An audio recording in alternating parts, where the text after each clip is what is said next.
So today we're going to be talking about one of the hottest topics every 4 years. We've got markets and presidential elections. So in this video, I'm going to go over some pretty thought-provoking charts and hopefully reveal how markets have performed during these very politically charged years. So let's get into it.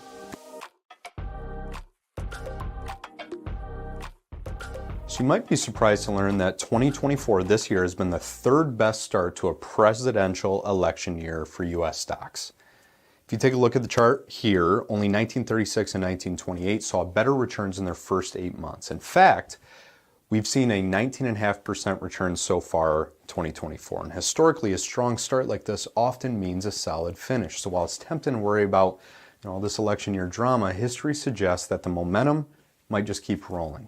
So to me, this chart is all about perspective, and hopefully it shows us that while history might not repeat, it often rhymes.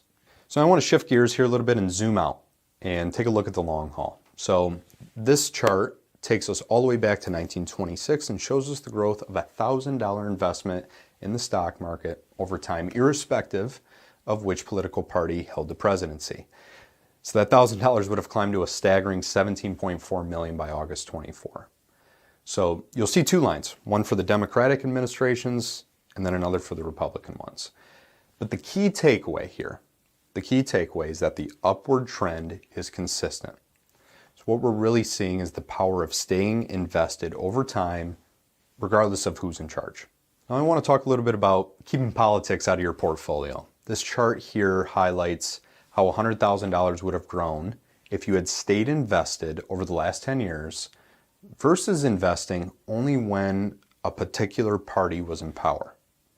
So it turns out it's much better to stay the course than to try to outguess which party is going to have the most positive or boost the market in the biggest way. This visual to me really drives home the importance of sticking to your game plan. Next up, I want to look at market performance across the election cycle. So you might expect election years to be the most turbulent, but interestingly, at least it was interesting to me, that's not always the case.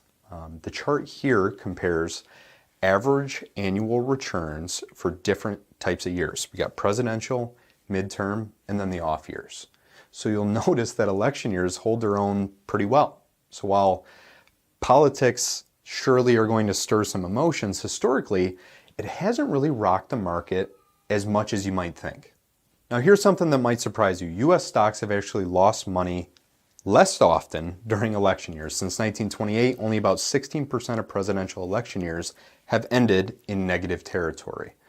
While most of those downturns were tied to major economic events like the Great Depression in 1932 or the financial crisis in 2008, this chart here clearly highlights that election years tend to fare better than the headlines might suggest.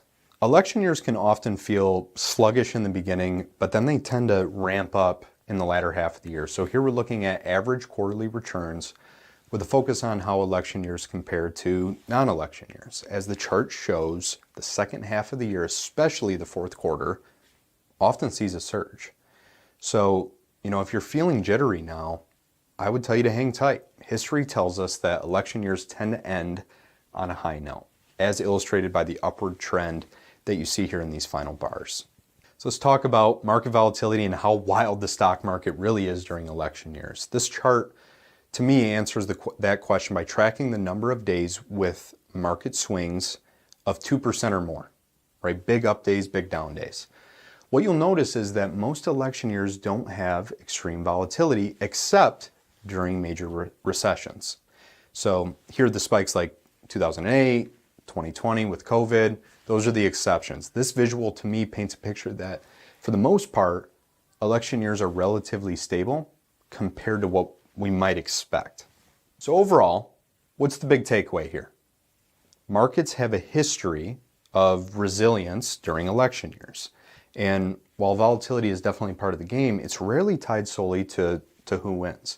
We got to remember that time in the market usually beats timing the market. So with that all being said, if you'd like to talk more about what this means for your investments, please feel free to reach out. Happy to chat. Thanks for watching, and let's keep our focus on our long-term goals, not the short-term headlines. Stay on point.